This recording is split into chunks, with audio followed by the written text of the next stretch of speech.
రణస్థలం మండలంలో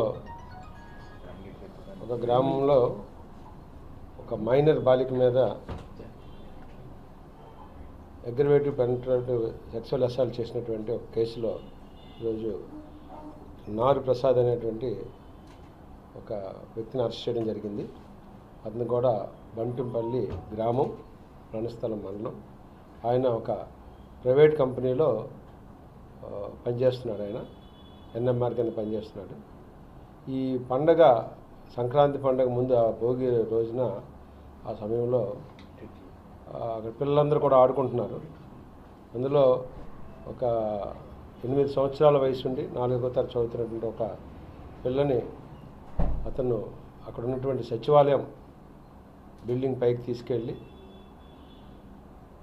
అతను సెక్సువల్గా హెరాస్మెంట్ చేశాడనేది ఆయన మీద ఉన్న అభియోగం. ఆ విధంగా ఆ మైనర్ గాల్ తాలూకా కుటుంబ సభ్యులు ఇచ్చిన ఫిర్యాదు మేరకు కేసు నమోదు చేయడం జరిగింది.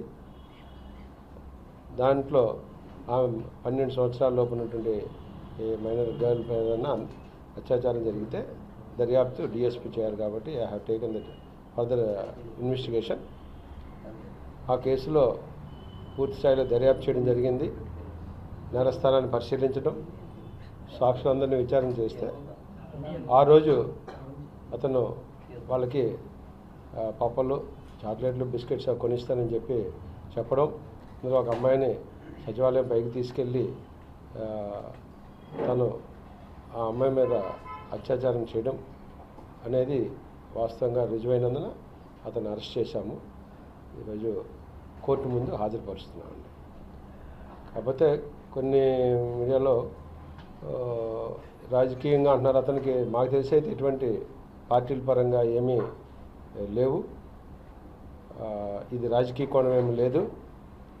అతను తప్పు చేశాడు, అరెస్ట్ చేశాం, కోర్టు ముందు అతన్ని ప్రొడ్యూస్ చేస్తున్నాం జ్యుడిషియల్ రిమాండ్కి.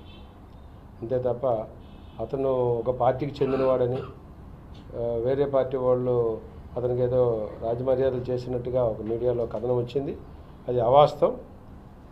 తప్పు చేసిన వారు ఏ పార్టీకి చెందినా సరే మేము ఒకే రీతిలో స్పందిస్తాం, ఒకే రకంగా చూస్తాం. ఎన్ఎంఆర్గా పనిచేస్తున్నాడు.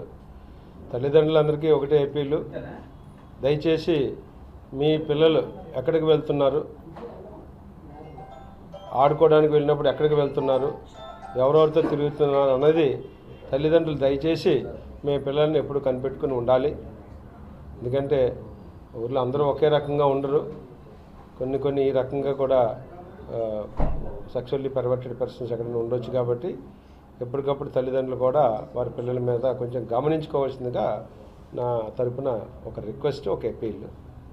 అలాగే ఇతనికి ఇంతకుముందు కూడా చాలామంది పిల్లలతోటి రమ్మన్నాడని అక్కడ కొంతమంది పిల్లలు కూడా చెప్పారు, అవి కొనిస్తాను రమ్మన్నాడని.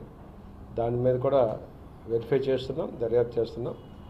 అటువంటి ఎవరు చేసినా ఇది పోక్సో కేసులో కాబట్టి చట్టం చాలా కఠినతరంగా ఉంటుంది, యాక్షన్ కూడా చాలా స్ట్రింజెంట్గా ఉంటుంది.